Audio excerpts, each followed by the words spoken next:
안녕하세요. 진리에 헌신하는 교회 다양한 기독교 지식 TV입니다.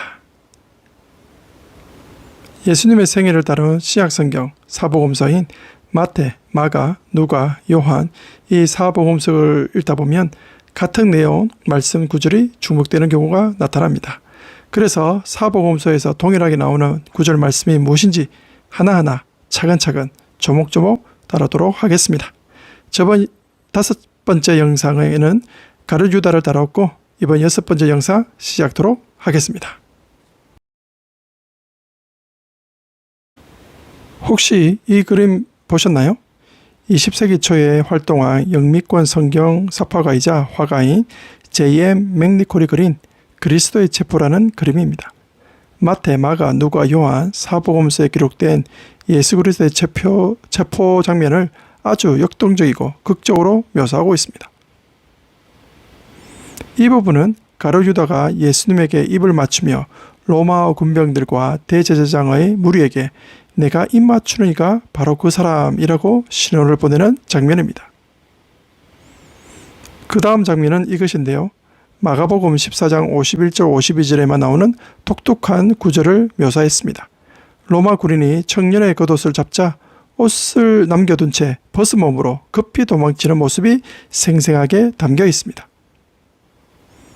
마지막 이 장면은 베드로가 칼을 뽑아 대제사장의 종인 말고의 귀를 잘라내는 사건과 이를 제압하려는 로마 군병 간의 격렬한 몸싸움이 그려져 있습니다. 여기서 궁금증이 하나 생깁니다. 마태, 마가, 누가에서는 예수님의 체포 당시 가해자와 피해자를 익명으로 처리한 대신 요한복음서에서는 분명히 베드로와 대제사장의 종 말고라는 이름을 명시합니다.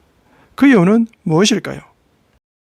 우선 베드로가 그리스도의 체포 과정에서 어떤 일을 벌였는지 사복음서 내용을 정리해 보겠습니다. 마태복음입니다. 가해자, 칼을 휘두른 자가 예수와 함께 있던 자 중의 하나로 명시되어 있고요. 마가복음에서는 곁에 서 있는 자 중의 한 사람으로 나타납니다. 피해자, 즉 귀 잘린 종을 마태, 마가 동일하게 대제사장의 종으로 되어 있고요. 신체 부위도 귀로 되어 있습니다. 그리고 마태복음에서는 예수님의 치유 여부가 마가복음과 동일하게 미기재되어 있지만 마태복음에서는 칼을 가지는 자는 다 칼로 막아내리라고 하면서 언어적 중심에 경고하는 말씀이 기재되어 있습니다. 그 다음으로 누가복음입니다. 가해자는 그 중의 한 사람으로 되어 있고 피해자는 대제사장의 종으로 나타납니다. 그리고 신체 부위는 귀로만 되어 있지 않고 오른쪽 귀라고 명시되어 있습니다. 그리고 특히 누가복음에서만 나타나는데요. 예수님의 치유 여부가 명시되어 있습니다. 그 귀를 만져 낫게 하는 장면이 누가복음에서는 나타나고 있습니다.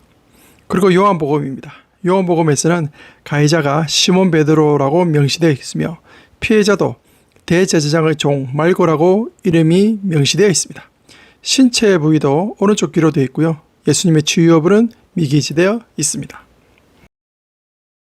이처럼 공간복음인 마태, 마가, 누가에는 명시되지 않은 베드로와 말고 이름이 왜 요한복음서에서는 기재되어 있었을까요? 주 30년에서 60년대 사이에 작성된 공간복음서 당시 사도 베드로는 예루살렘과 로마 등지에서 초대 교회를 이끄는 핵심 지도자로 활동하고 있었습니다.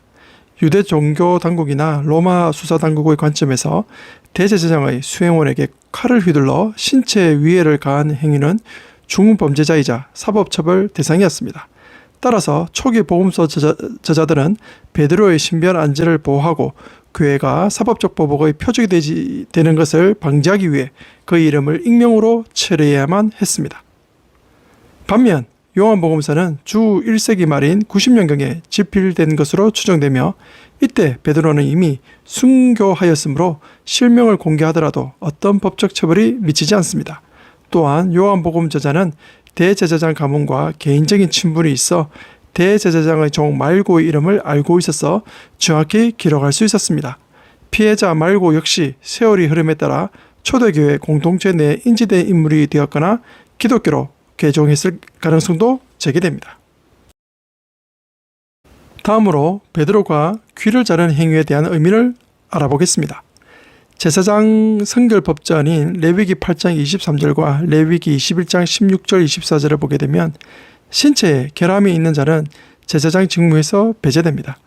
제사장적 자격과 제의적 권위를 박탈하기 위한 의도적인 신체 훼손 행위로 볼 수 있습니다. 베드로는 제사장의 종을 타격함으로써 부패한 성전 권력의 제의적 자격을 무력화하려는 종교적 열심을 표출한 것입니다. 하지만 예수님의 행동과 말씀은 달랐습니다. 예수님은 칼을 칼집에 넣으라고 말씀하시며 폭력적 방식의 저항을 배격합니다. 또한 누가복음에서는 잘린 귀를 즉시 치유해 주십니다. 세상적 칼과 힘으로 하느님 나라를 이루려 했던 베드로의 공격은 내 나라는 이 세상에 속한 것이 아니다 라고 선언하신 예수님의 비폭력적 십자가 사상과 선명한 대조를 이룹니다. 여기서 초대 교회의 수장이자 교회의 기둥이었던 베드로가 예수님을 3번 부인하고 저주하며 거짓 맹세까지 한 사건은 사복음서 모두에 상세히 수록되어 있습니다. 최고 지도자의 중대한 치부를 성경 전체가 가감없이 기록한 이유에는 복음서의 역사적 진실성과 핵심 신학 메시지가 담겨 있습니다. 베드로가 예수님을 3번 부인하는 과정을 살펴보도록 하겠습니다. 우선 최후의 만찬시 예수님과 베드로의 대화입니다. 예수님께서 제자들에게 오늘 밤에 너희는 모두 나를 버릴 것이다 라고 말씀하십니다. 이에 베드로가 예수님께 비록 모든 사람이 다 주님을 버릴지라도 나는 절대로 버리지 않겠습니다 라고 언급합니다. 예수님께서는 그에게 오늘 밤에 닭이 울기 전에 네가 3번 나를 모른다고 할 것이다 라고 말씀하시고, 이에 베드로가 예수님께 주님과 함께 죽는 한이 있을지라도 절대로 주님을 모른다고 하지 않겠습니다 라고 호언장담합니다. 대제사장들에서 베드로와 여종들의 대화입니다. 대제사장의 진문 지키는 여종이 너도 이 사람이 제자가 아니냐고 묻자 베드로는 난 알지 못한다고 부인합니다. 다른 사람 또는 다른 여종이 베드로를 알아보고 무리에게 이 사람도 그와 함께 있었다고 하자 베드로는 맹세하며 다시 부인합니다. 약 1시간 뒤 주변 사람들이 베드로의 갈릴리 사투리 억양을 듣고 너도 진실로 그 패거리다 라고 추궁했고, 특히 겟세마네 동산에서 귀가 잘렸던 하인의 친척이 네가 동산에 함께 있던 것을 내가 보았다고 몰아세웁니다. 베드로는 저주하고 맹세하며 나는 그 사람을 알지 못한다고 강하게 부인합니다. 이때 3번째 부인을 마친 직후 예수님의 예언대로 곧 닭이 웁니다. 누가복음에 따르면 바로 그 순간 신문 받으시던 예수님이 돌이켜 베드로를 바라보셨고 누르이 마주친 베드로는 닭 울기 전에 3번 나를 부인하리라 하신 주님의 말씀이 기억나 밖으로 뛰어나가 심히 통곡하며 회개합니다. 치유와 회복입니다. 예수님은 부활하신 후 디베레아 갈릴리 바닷가에서 절망해 있던 베드로를 다시 찾아가십니다. 그리고 베드로가 예수님을 3번 부인했던 것을 치유하시듯 네가 나를 사랑하느냐라고 3번 물으시며 그의 사랑을 확인하시고 내 양을 먹이라 라는 사명을 주어 수제자로서의 권위를 완전히 회복시켜 주십니다. 초기 기독교 공동체가 자신들의 최상위 지도자에게 심히 수치스럽고 불리한 사건을 허구로 창작하여 성경에 남겼을 가능성은 없습니다. 베드로의 부인 사건이 사복음서 전체의 공통으로 수록되었다는 사실은 이 사건이 변경할 수 없는 엄연한 역사적 사실이었음을 증명합니다. 베드로 스스로가 설교 현장에서 자신의 과거 실패와 회개를 솔직하게 고백하며 자신을 용서하신 그리스도의 은혜를 증거하는 사도적 복음 전파의 핵심 요소로 삼았기에 복음서 제자들 역시 이를 사실대로 기록하게 됩니다. 베드로는 예수님의 체포 직전까지 예수님을 버리거나 부인하지 않겠다고 호언장담합니다. 그러나 비천한 여종의 질문 한마디에 허망에 무너지며 저주와 맹세로 주님과의 관계를 부정하죠. 복음서 저자들이 이 장면을 비중 있게 다룬 이유는 육신을 의지하는 인간의 한계와 자기 의의 완전한 해체를 선언하기 위함입니다. 겟세마네 동산에서 깨어 기도하지 못하고 잠들었던 베드로의 영적 상태는 자만심과 연약함으로 이어졌고 결국 배신이라는 결과로 나타납니다. 베드로는 철저한 실패와 통곡을 통해 자신의 무능함을 깨닫고 오직 하나님의 은혜만을 의지하는 참된 사도로 재탄생합니다.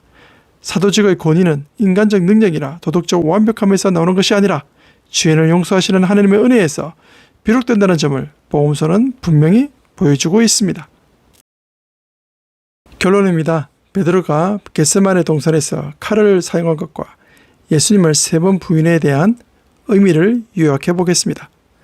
공간복음이 베드로와 말고의 이름을 은폐한 것은 당시 베드로의 신변을 보호하기 위한 목적으로 작동한 결과입니다. 반면 요한복음은 베드로의 순교 이후 시점에 집필되어 실명을 밝힘으로써 사건의 역사적 정밀성을 증명하고 혈기와 폭력에 기반한 세상적 방식과 비폭력적 십자가 길의 대조를 명확히 보여줍니다. 사복음서 전체가 베드로의 부인과 회개를 기록한 것은 초대교회가 인간 지도자의 완벽함이 아닌 오직 그리스도의 십자가 은혜 위에 세워졌음을 선언하기 위함입니다. 철저한 실패와 통곡을 거쳐 부활하신 주님의 사랑으로 회복된 베드로의 경험은 신앙적 실현과 연약함 속에 있는 모든 성도들에게 용서와 회복의 소망을 전하는 구속사적 증언으로 기능합니다.